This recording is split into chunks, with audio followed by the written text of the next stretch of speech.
সাল্লাম নামাজের ইমামতির জন্য সামনে গেলেন, কিন্তু পিছন দিক থেকে একজন সাহাবী উচ্চ সুরে বাক্যগুলা বলতেছেন। আর আল্লাহ রাসূল নামাজ শেষ করার পরে জিজ্ঞেস করলেন, কে এই বাক্যগুলা পড়েছ? ওই সাহাবী হাত তুললেন। আল্লাহ রাসূল বললেন, তুমি এই দোয়া পড়ার সাথে সাথে আল্লাহ তাআলা রহমতের দরজাগুলা খুলে দিলেন। তুমি ওই সময় যা চাইবা দোয়াগুলা পড়ে আল্লাহ তাআলা তাই দিবেন, সকল আশাগুলো আল্লাহ তাআলা পূরণ করবেন।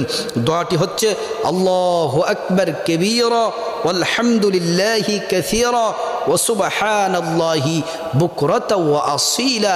এই দোয়াটি পড়ার সাথে সাথে আল্লাহ তাআলা রহমতের দরজাগুলো খুলে দেন।